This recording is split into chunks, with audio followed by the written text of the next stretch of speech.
Présentez-vous. Alors, nom Fernandez, prénom Jérôme, poste arrière, équipe Phoenix Toulouse, formé à, alors ça c'est un peu compliqué, 600 clubs, c'est formé au Girondins de Bordeaux, sinon c'est à la Sport-Études de Talence, surnom Fernand.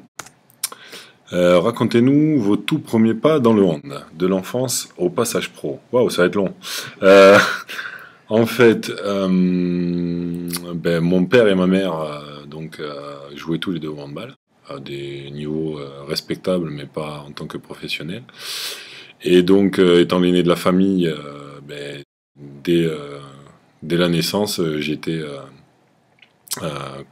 valdingué de gymnase à un autre.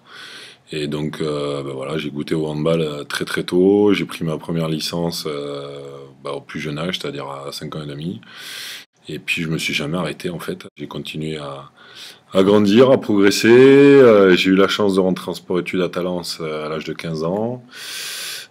Ça m'a formé au handball professionnel, on va dire. Ensuite, j'ai peaufiné ma formation au Girondins entre 93 et 97. Et en 97, j'ai signé mon premier contrat pro à Toulouse qui s'appelait les Spacers Toulouse à l'époque. Voilà. Alors, 1999, vous quittez votre club formateur. 2011, retour à Toulouse. 12 années se sont écoulées, ça fait long quand même. Oui, ça fait long, mais en même temps, ça passe vite. J'ai pris beaucoup de plaisir. J'ai vraiment pas vu le temps passer. Et c'est vrai qu'aujourd'hui, quand je pense à tout ça, ça fait à la fois beaucoup de choses et j'ai l'impression que c'est passé à une vitesse supersonique. Donc voilà, si ça pouvait durer encore un peu, ça serait bien. Ensuite, au sein de l'effectif toulousain, qui est le plus chambreur? Le plus chambreur. Jonathan Roby est pas mal, et puis moi aussi je suis dans le trio de tête, je pense. Le plus indiscipliné, alors sans hésiter, Damien Kabengele. Le plus coquet, on va dire Rémi Calvel. Vous êtes le meilleur buteur de l'équipe de France avec 1275 réalisations. Vous souvenez-vous du tout premier? Oui. Je me souviens très bien du match contre la République tchèque et voilà, c'est un grand souvenir. Ça a été le tout début d'une magnifique aventure avec l'équipe de France qui, je l'espère, n'est pas finie et qui surtout se finira en apothéose. 2012, championnat d'Europe et Jeux Olympiques. Après ces deux compétitions, quid de votre avenir en équipe de France? Pour l'instant, je n'ai pas pris de décision par rapport à ça. Et j'aimerais beaucoup vivre une année pleine. Alors, quand je dis une année pleine, il y a les championnats du monde qui vont se dérouler en Espagne en 2013.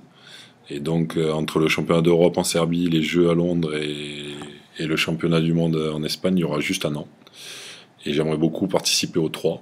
Voilà, mais quoi qu'il arrive, de toute façon, j'aurais vécu 15, voire 16 belles années avec l'équipe de France. Et voilà. Alors, champion olympique 2008, champion du monde 2001, 2009, 2011, vainqueur de la Coupe EHF, vainqueur d'une Coupe du Roi, donc il manque la Coupe des Coupes, hein, c'est ça. Et pourtant, aucune récompense individuelle. Mais les erreurs se corrigent. Si, j'ai eu des récompenses individuelles, mais pas au niveau mondial. Moi, je suis très très fier de tout ce qui a été cité auparavant, parce que si j'ai choisi le handball, c'est d'abord parce que c'est un sport co, que je joue avec des copains et que je me régale avec eux. Nous tenions quand même donc à vous offrir ce magnifique trophée en hommage à votre superbe carrière. Ah bah merci, c'est gentil. Il tournera parfaitement à côté de... Ah bah des autres, ouais, non, c'est clair. C'est clair. Ah, j'ai quelques petites coupes que j'ai gardées. Ah, c'est un très gros trophée. Je le mettrai avec. C'est gentil en tout cas. Merci beaucoup.